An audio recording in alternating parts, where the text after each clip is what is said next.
আপনি হয়তো জানেন না যে বালিশের মেয়াদও শেষ হয়ে যেতে পারে। তাই বালিশের মেয়াদ শেষ হয়ে যাওয়ার পরেও সে বালিশ ব্যবহার করলে আপনার শরীরে ব্যথা ও অন্যান্য স্বাস্থ্য সমস্যা হতে পারে।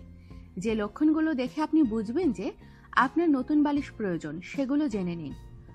আপনার ঘুমের ভঙ্গি দেখে বোঝা যায় যে বালিশটি আরামদায়ক কিনা। আপনার ঘুমের ভঙ্গি যদি ঠিক না থাকে এবং ঘুমের সময় যদি আপনার শরীর বাঁকিয়ে করে কাঁধ ও এর আশেপাশের অংশে ঝুলে থাকে, তাহলে আপনার বালিশটি পরিবর্তনের সময় হয়েছে বুঝতে হবে। ব্যথা নিয়ে ঘুম ভাঙা। বালিশ দীর্ঘদিন ব্যবহার হতে হতে এর আকার পরিবর্তিত হয়ে যায়। সারা রাত মেরুদণ্ড বাঁকা করে রাখলে ঘুম থেকে জাগার পর ঘাড়, কাঁধ বা পিঠে ব্যথা হতে পারে এবং এই ব্যথা কোমর ও হাঁটুতেও ছড়িয়ে যেতে পারে। সকালে সতেজ অনুভব না করা। গভীর ঘুমের সময় মস্তিষ্কের তরঙ্গ ধীর গতির হয়, যা আপনার শরীরকে মেরামত ও পুনরুজ্জীবিত হতে সাহায্য করে। কিন্তু বালিশের কারণে হওয়া ঘাড়ে ব্যথা গভীর ঘুমের ব্রেন ওয়েভে বাধার সৃষ্টি করে। নিয়মিত মাথা ব্যথা।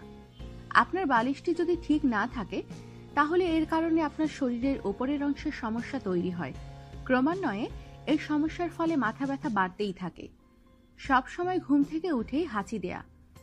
আপনার পুরনো বালিশটিতে ধুলো এবং অ্যালার্জেটিক জীবাণু জমতে থাকে, যা থেকে অ্যালার্জি ছাড়াও বিভিন্ন ধরনের সমস্যার সৃষ্টি হয়। আমাদের সাথেই থাকুন আর সাবস্ক্রাইব করুন।